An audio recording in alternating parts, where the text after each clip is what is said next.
Hello everybody, welcome back to my channel. Today we're reacting to Did Michael Jordan deserve a second DPOY? People often try to discredit the first one he got, but did he get robbed of a second one? That's what we're going to find out here today with Johnny Arnett. Big shout out to him, original video down in the description. But yeah, man, Michael Jordan, I've heard arguments that his defense is just as good as his offense. I don't know if I agree with that sentiment because he's the greatest offensive player of all time and not the greatest defensive player of all time, but we're going to find out if he deserves more than one DPOY, and this would support the argument that his defense is just as good as his offense. So let's hop into it. If you're new around here, I'm finally doing my due diligence and learning about Michael Jordan's career. So, yeah, man. First time for everything, huh? 1987 Defensive Player of the Year, but there was one person that wasn't happy about that. Your Ernest. Michael Jordan. Michael Cooper is a great on-ball denial. But check the other numbers, check the other stats. 78 steals, 43 blocks. This league gives defensive awards on reputation, and it just teased Wait a minute, me off. who wasn't happy about this? Michael Jordan. He said something about it? Yeah, this is quotes. We're reading quotes. You never knew that? No. Really? Coop, you was locking people up. Mike, like, I'm out here locking people up too, but Coop, goddamn, how many times I gonna give it to him? You know what? If that was any other Michael, I would say something, but that's MJ. He still don't want to talk trash to MJ, even after all these years, when Michael can't even do anything about it. That's MJ, so I'm going to leave that alone. But you know what? Mike was a force in his own. But he's more of like stealing. Mike wasn't he was a good on-ball defender, but he wasn't passing but lanes. Mike would play that passing lanes and doing all that. So Mike really played D. He played D. Yeah. Yeah. I should note up front that Magic Johnson was voted the league's MVP this year. You were the runner-up. You have any quarrel with the vote? No, not at all. I think that both of us had good years, but sometimes you have to question what is the credentials for the MVP. No one really knows. Yeah. What would you say they are? I like how people still don't know. It was a mystery 40 years ago, and it's still a mystery today. How valuable you are to your team and to the league itself, and what you do to contribute to both of them. Could a case be made for Michael Jordan then being the MVP? Good case for both, actually. Let's define exactly what you did. I mean, 37 points per game. You took 28 shots a game. You were your team's offense, weren't you? I was in the sense that we had to expand a lot of the other players' roles offensively, and it took some time for them to do that. I don't like to lead the league in scoring. I think that stereotypes you as an offensive player. But I think that other parts of my game was not acknowledged. For a guy who doesn't like to lead the league in scoring, he sure did it a lot. As well as it should have been. To have over 100 blocks and over 200 over 100 steals also. I think you have to be contributing in other areas as well as scoring. True. Oh, we got an intro, Johnny. Okay. Remember a while back when everyone was talking about the legitimacy of Michael Jordan's 1988 DPOY season? Oh, I recall. Some still argue that MJ didn't deserve that award. Now what's funny is not only do I disagree with that stance, but you could argue that MJ was robbed from winning another DPOY the year prior. Tell me. It was the 1986 to 1987 NBA season. Michael Jordan was certainly a basketball phenomenon, but in many ways, he was still earning his stripes within the league. MJ was only in his third year as a pro and was just 23 years old. Sure, he was in the midst of averaging an astonishing 37 points per game, but there were still questions about whether or not that style of basketball could result in a championship.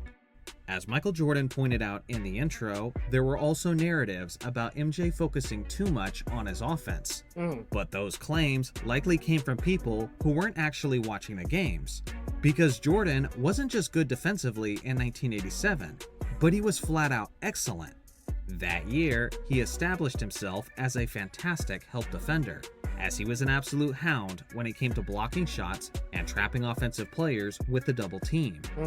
MJ played defense like a free-roaming linebacker in the NFL, almost as if he had his own personal zone defense, just watching and waiting for his opportunity to strike.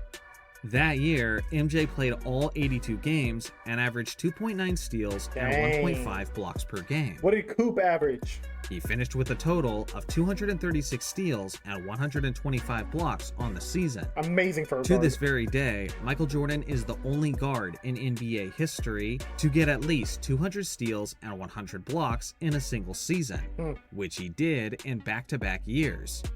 Here's a really crazy stat.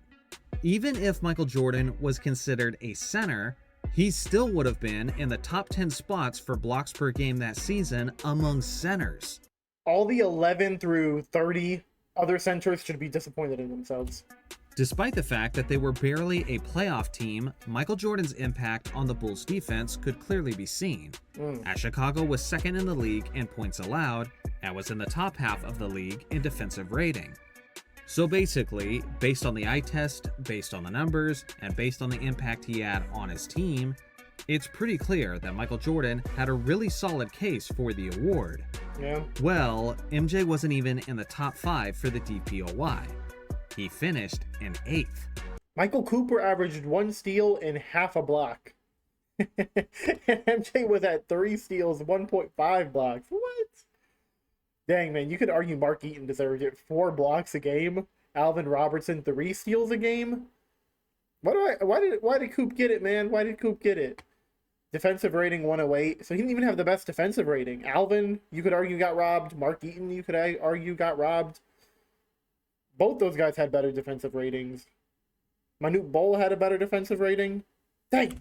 In fact, he wasn't on the first or second all-defense teams, partially because the guard position was so stacked with all-time great defenders. Now the guy who won it? That was the Lakers' 8-time all-defender, Michael Cooper. Make no mistake, Cooper was one of the greatest perimeter defenders that this game has ever seen. Bet. And during his days with the Showtime Lakers, he was often assigned to guard the league's best, like Michael Jordan and Larry Bird. Now from a numbers standpoint, MJ certainly has the edge over Cooper, but it's also worth mentioning that Cooper was right in his assessment during the intro. MJ is more of a risk taker as a defensive player, while Cooper is more of an on-ball defender who prefers to impede a player's progress rather than causing a turnover. That's fair. I can't stress this enough. Michael Cooper was one of the greatest perimeter defenders of all time, but there's some other reasons his award comes into question. For one, only one player in the history of the NBA has won the Defensive Player of the Year award while starting in less than half of the games that season. And that was in fact Michael Cooper in 1987, who started in only 2 out of the 82 regular season games. How can your DPOY be a bench player? I've never seen that before. That's crazy. Beyond that, he also averaged the fewest minutes per game of any winner in NBA history at 27.5. Now that's where things really start to get tricky. Should you even be eligible for a DPOY if you're not a starter? How impactful can you really be over the course of an entire game if you're barely playing over half of the minutes in the contest? I mean, most players, it's not like most players play all minutes, so 27 is not bad. Here's another question. But would you rather have 27.5 minutes of elite defense from Michael Cooper or 40 minutes of elite defense from Michael Jordan? I imagine the answer has got to be pretty obvious. Yeah. Now here's the thing.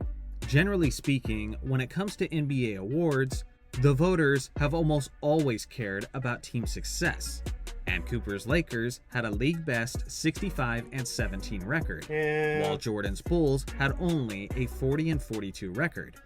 So maybe some could argue that it's Jordan who shouldn't be eligible for the award since his team didn't even have a winning record. I don't really know that I understand that argument for DPOY, because if your numbers show that your team is way better defensively with you than without you, it's not like MVP. Because if you're the most valuable player and your team sucks, how valuable really are you? You can make that argument.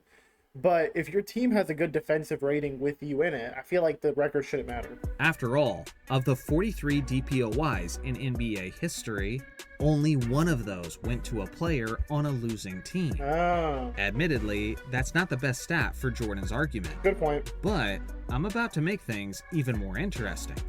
That one time where a player won the DPOY while playing for a losing team was actually by Alvin Robertson of the San Antonio Spurs in 1986. Saw his name earlier. And his team had a 35-47 record, which begs the question, if Alvin Robertson can win the award with a 35-47 team, then why should MJ be disqualified on a 40-42 team in the very next season? You guys let me know your answer to that in the comment section below. Now it has to be said, Although this debate has historically been between Michael Jordan and Michael Cooper, several other players had some truly great defensive campaigns as well. Yeah. Like the defending DPOY winner Alvin Robertson, who averaged a league-leading 3.2 steals per game. Also, the 7'4" Mark Eaton, who averaged a monstrous 4.1 blocks per game, Crazy. while leading all candidates in defensive rating and defensive win shares. So in conclusion, was Michael Jordan the most deserving of the DPOY award in 1987? Maybe, but I could argue in several different directions with all these great candidates. But what I can say is that Michael Jordan was absolutely more deserving than Michael Cooper, especially when you consider the load and the responsibility that these players carried. So what do you guys think? Who actually deserved the DPOY in 1987? I look forward to hearing your thoughts in the comment section below. Yeah. Shout out to the members for supporting the I could agree that maybe Cooper didn't deserve it, but it's hard to say because obviously his numbers were lower than other people, but as I mentioned in there, was he better than anyone else at causing players to shoot poorly or to turn over the ball more out of bounds or something? Things that wouldn't count for his box score. Was he still impacting it way more than maybe some of the other players? I don't know. It's a tough one to say. If Cooper didn't win it, I don't know if my conclusion is that Jordan deserved it over Alvin or over Mark Eaton. But I think the argument's there that Jordan had a better defensive season than Michael Cooper. But I'll let you guys, if y'all actually watch this live, let me know what you think. Because I feel like a lot of these awards are the bias in the moment, what your eyes saw in the moment, and not necessarily just the raw numbers. So let me know what y'all think. Did he deserve a second DPOY? Was he robbed? I don't know, man. I don't know. But I think it's interesting to talk about, and it's cool to look at more of Michael Jordan's defensive numbers because he truly was probably, in my book right now, top 20 defender all time. I'd have to do some more research. I really would. Some of y'all probably have him in your top 10. I'll put him top 20 for now until I do more research. But thanks everybody for watching. Hope you have a great day, night, whatever time of day it is for you. I'll catch you guys on the next one. Doses!